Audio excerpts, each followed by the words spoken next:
Dios les bendiga. Cada día de la semana recogeremos una porción del maná celestial a través del estudio de la lección de escuela sabática de los pioneros adventistas y la Biblia. Bienvenidos.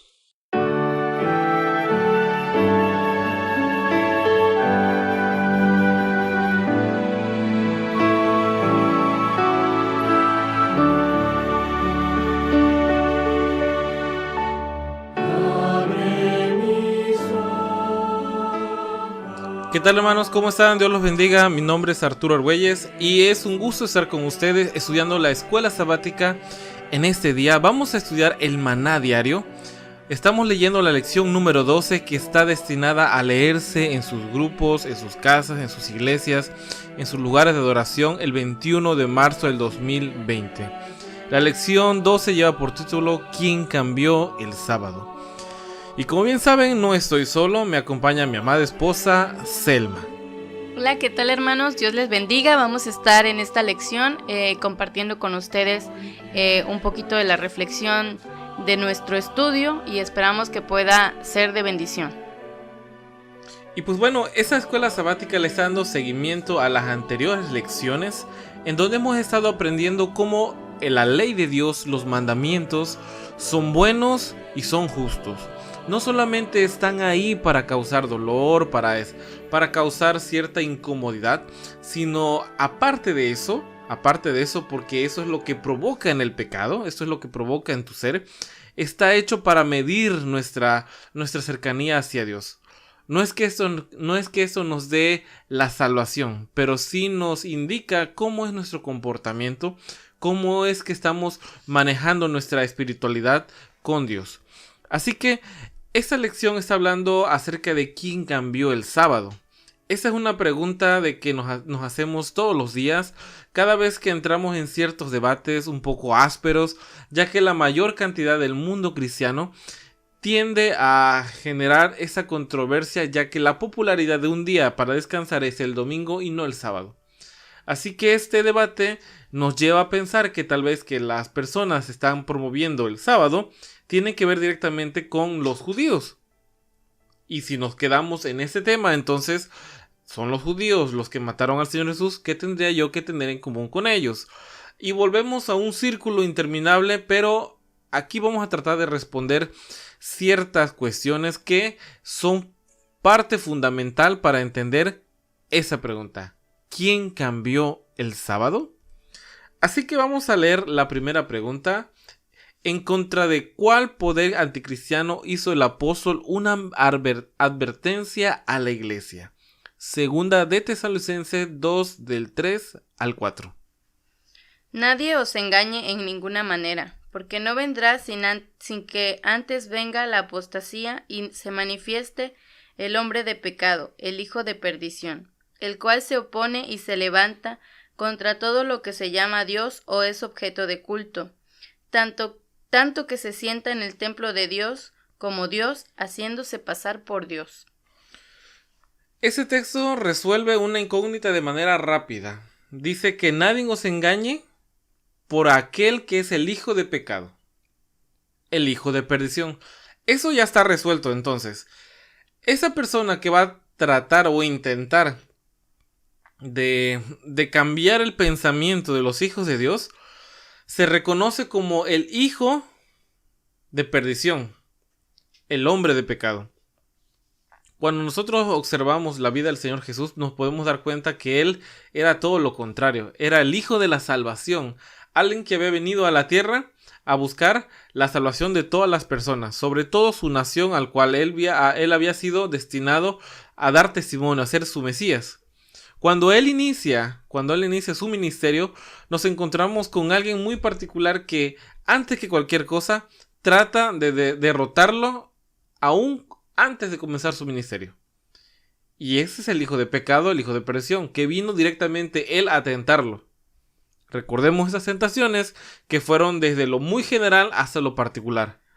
En lo particular tenía que ver directamente con el tema de la salvación del mundo. Le dijo, si tú te postras, ojo, si tú te postras y me adoras, el mundo va a ser tuyo. Qué interesante, porque partió desde algo muy general haz que se convierta esas rocas en pan. Un problema que todo mundo tiene, ¿no? El alimento. La tentación de poder corromper tal vez tu rectitud por un bocado. Y tal vez si avanzamos un poquito más en este tema, nos vamos a dar cuenta que va a llegar un punto en la historia en donde vas a tener que tomar decisiones en favor de Dios, hablando ahorita del sábado, y eso va a tener que ver también con tu trabajo. Entonces, eso va a ser una tentación muy común en estos últimos tiempos. Después habla acerca de tentar a Dios. Dice que el Señor Jesús le dice, no tentarás al Señor tu Dios. En este caso es porque Satanás le dijo, bueno, súbete al templo y arrójate. Pero el punto, la tentación fundamental fue la última. El Señor Jesús vino a salvar todas las almas aquí en la tierra. Y Él le ofrece, sin ningún esfuerzo, que le entregaría estas almas. Entonces, eso es un detalle que hemos de observar. Ahora, el texto número 4, Selma, si lo puedes leer otra vez. El cual se opone y se levanta contra todo lo que se llama Dios o es objeto de culto, tanto que se sienta en el templo de Dios como Dios, haciéndose pasar por Dios. Acá es algo donde me gustaría detenerme un poco porque podemos llegar a tener una confusión en ese tema.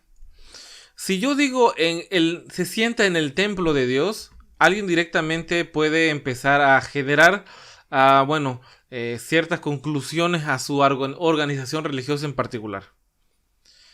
Esta persona, Satanás, que intentó derrotar al Señor Jesús al inicio de su ministerio, ahora está buscando sentarse en el templo de Dios. Por obvias razones no está hablando del templo que está en el cielo. Tampoco está hablando de un templo local aquí en la tierra. Debido a que el primero no tiene acceso y el segundo, no existe un templo de Dios actualmente. ¿A qué se refiere? ¿A qué se está dando a entender entonces? Si nosotros vamos a empezar a rastrear un poco las características del pueblo de Dios. Por ejemplo, en Colosenses 3:12 dice, entonces como escogidos de Dios, santos, llamados, revestidos de la tierna compasión, bondad, humildad, mansedumbre y paciencia. Dice que los hijos de Dios o los escogidos de Dios son una gente apartada, revestidos de tierna compasión, bondad, humildad, mansedumbre y paciencia. Ya hay una característica muy importante. Pero Selma, me gustaría que tú dijeras la siguiente característica para ir identificando no solamente al pueblo de Dios, sino las características de su templo. Ok, para eso vamos a leer Efesios 2, del 19 al 22. Así pues, ya no sois extraños ni extranjeros, sino que sois ciudadanos de los santos y sois de la familia de Dios, edificados sobre el fundamento de los apóstoles y profetas, siendo Cristo Jesús mismo la piedra angular en que todo el edificio, bien ajustado, va creciendo para ser un templo santo en el Señor, en quien también vosotros sois juntamente edificados para morada de Dios en el Espíritu. Primera de Corintios 3, 16, 17. ¿No sabéis que sois templo de Dios y que el Espíritu de Dios mora en vosotros? Si alguno destruyere el templo de Dios, Dios le destruirá a él, porque el templo de Dios, el cual sois vosotros, santo es. Primera de Corintios 2, 16. Porque ¿quién conoció la mente del Señor? ¿O quién podrá instruirlo? Pero nosotros tenemos la mente de Cristo. Amén. Entonces aquí estamos encontrando de que existen características muy especiales. Ya no somos extranjeros, ya no somos gente fuera del plan de salvación, ya todos tenemos este acceso. Porque nuestro fundamento está siendo basado en los apóstoles y profetas, siendo Jesucristo la misma piedra. ¿Piedra de qué? Pues de nosotros, de nuestro cuerpo, porque nosotros somos hechos para ser el templo de nuestro Dios. ¿Cuál es nuestro fundamento? Bueno, el texto de Efesios nos lo dice, que es los apóstoles y profetas. Ahora, Pablo está dando aquí un ejemplo de vida y dice, mas nosotros ahora tenemos la mente de Cristo. Este ser que está hablando que se está advirtiendo a la iglesia en 2 de Tesalonicenses 2, el 3 al 4, dice que tiene intenciones de sentarse en el templo de Dios. Si tu cuerpo es el templo de Dios, es el lugar en donde radica la mente. y ese templo está fundamentado en los profetas y los apóstoles, entonces, ¿qué está tratando de decir esta advertencia? Que este hijo de pecado viene a desplazar todas las doctrinas y todos los fundamentos que Cristo estableció en su mensaje, y él a su vez lo estableció siguiendo los patrones de los profetas. Años después, los apóstoles vinieron a confirmar ese mensaje dado por los profetas y el Señor Jesús en el mensaje de ellos. Por eso leemos nosotros en 1 Juan 1:3: lo que hemos visto y oído, esto os anunciamos, para que vosotros también tengan comunión con nosotros, y nuestra comunión verdadera es con el Padre y con su Hijo Jesucristo. Así que este hijo de pecado, tiene la intención, hermanos, de que se crea en nuestra mente un contexto distinto, o empiecen a ser cultivadas ciertas tradiciones que no fueron observadas por nuestros primeros padres, nuestros apóstoles, profetas y sobre todo sobre nuestro Señor Jesucristo. ¿Pueden ser buenas tradiciones? Sí, claro. ¿Pueden ser tradiciones que beneficien a nuestra sociedad? Claro que sí. Pero eso no tiene nada que ver con un mensaje puro y limpio para estos días. La siguiente pregunta es muy importante y viene dándole seguimiento a la 1. Yo sé que es algo muy lógico, pero ahorita me van a entender. ¿Qué hará este poder que busca exaltarse así contra Dios y en contra de su ley? Daniel 7:25. Y hablará palabras contra el Altísimo, y a los santos del Altísimo quebrantará, y pensará en cambiar los tiempos y la ley, y serán entregados en su mano hasta tiempo y medio tiempo. En esta parte hay que notar algo interesante. ¿Quién, hermanos, ha hecho este tipo de actividades que se dice aquí? Y pensará en cambiar los tiempos y la ley. Es interesante hacer este análisis, como yo les he platicado. Yo vengo de una familia que ha sido católica, y cuando era pequeña yo asistí a las doctrinas, que así se les llama, donde te enseñan como niño, ¿no? A toda la doctrina de la Iglesia Católica. Es interesante porque aunque en sus Biblias dice algo, lo que te enseñan en el catecismo es algo diferente. Por ejemplo, el primer mandamiento dice: amarás a Dios sobre todas las cosas. Así te lo enseñan. El tercer mandamiento dice: santificarás las fiestas, en vez de guardarás el sábado. El noveno mandamiento dice: no consentirás pensamientos ni deseos impuros. O sea, hay muchos cambios en estos mandamientos y básicamente están tratando de cambiar la ley. Sí, el último mandamiento, el número 10, lo están cortando a la mitad y lo están haciendo 2, por ejemplo. El de las fiestas completamente es un mandamiento nuevo, lo están incluyendo y no se encuentra en el original. Pero, como tú bien mencionas, estos cambios que se están dando en la ley, en los tiempos también, algunos estarán comentando ahorita en su mente que, bueno, Antíoco Epifanes, uno de los reyes de Grecia, tuvo una connotación muy similar a esto. Hizo que los judíos dejaran de tener, por un breve tiempo, claro está, los sacrificios, el continuo sacrificio en el templo de Jerusalén.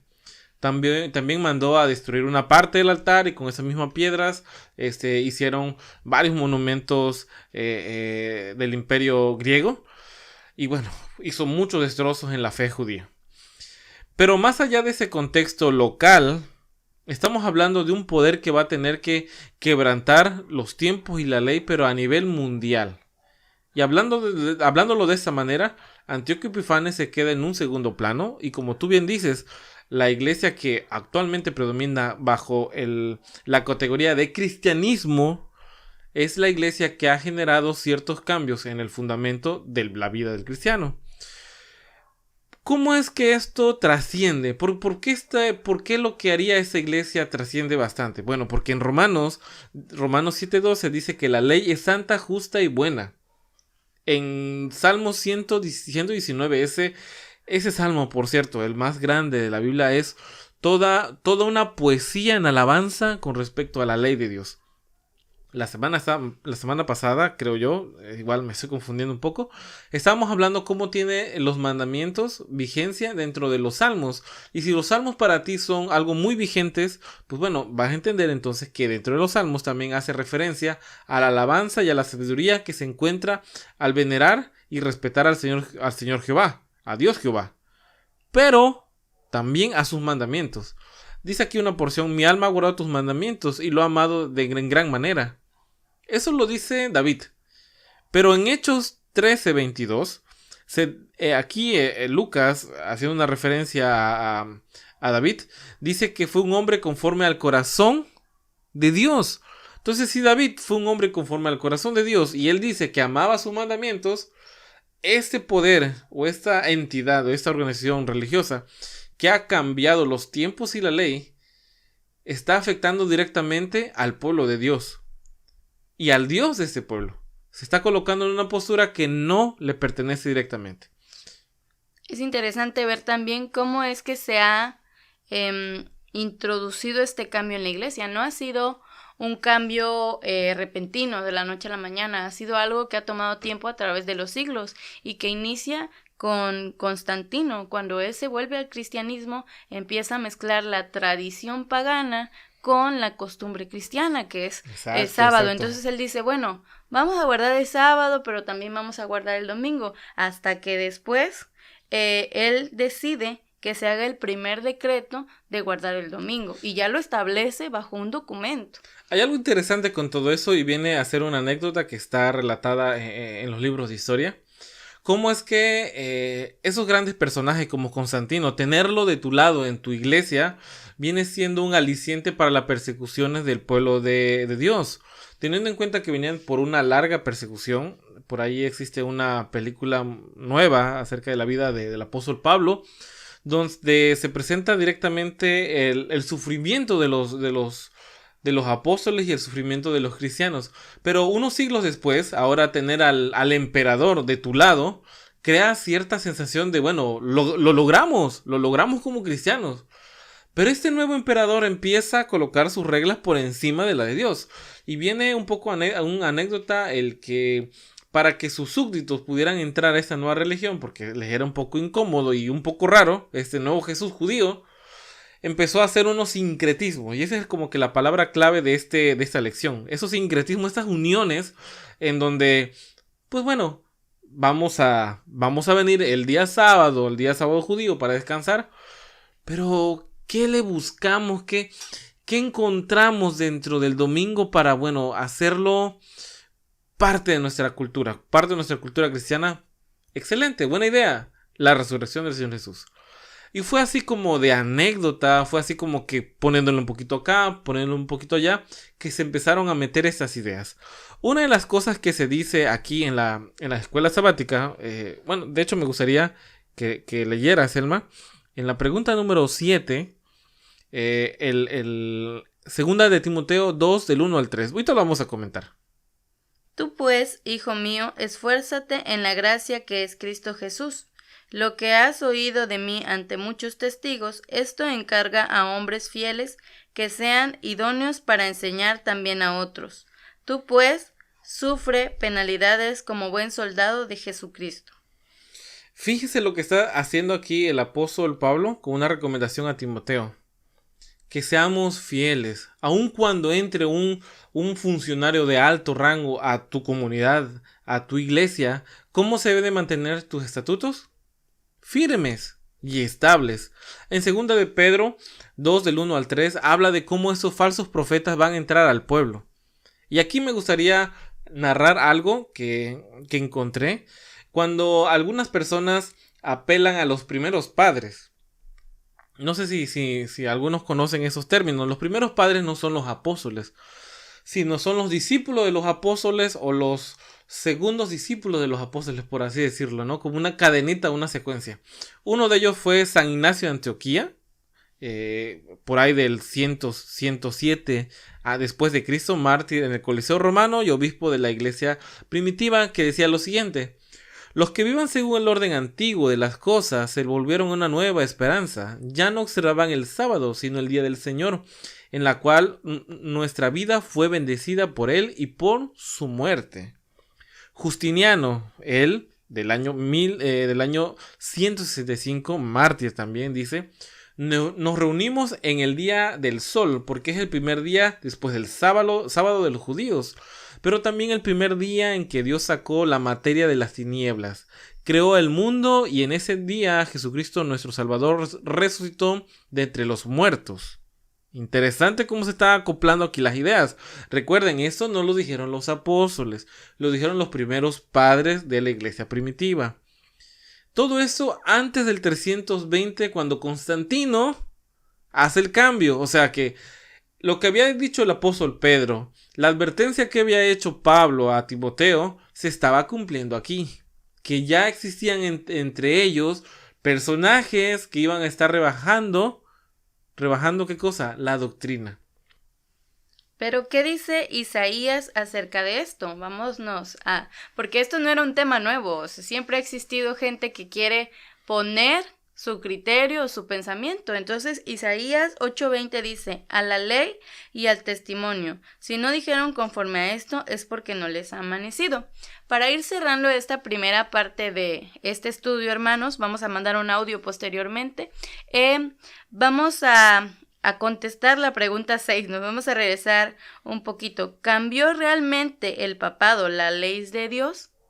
Hermanos, el papado ni ningún hombre puede cambiar la ley de Dios. Incluso, no sé si han escuchado por ahí un argumento donde dicen: los mandamientos fueron abolidos porque el mismo Señor Jesús dijo que daba mandamientos nuevos. Y nos damos cuenta que efectivamente el Señor Jesús dijo eso, pero cuando escuchamos lo que Él dice, habla de los mismos mandamientos resumidos en 2: amar a Dios y amar a tu prójimo. Sabemos que así se resumen los 10 mandamientos.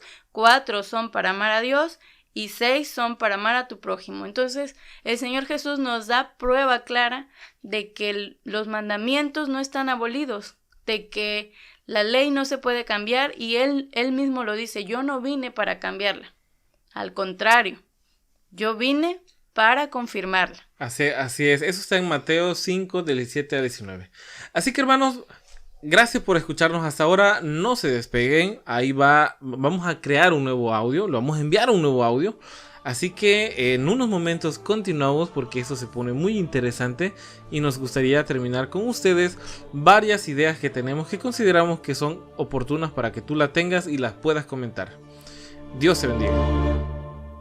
Recuerda, el pan que descendía del cielo cada día solamente daba fuerzas para enfrentar con éxito ese día. Por eso, permitiéndolo Dios, nos reencontraremos mañana para recibir una porción más del maná diario.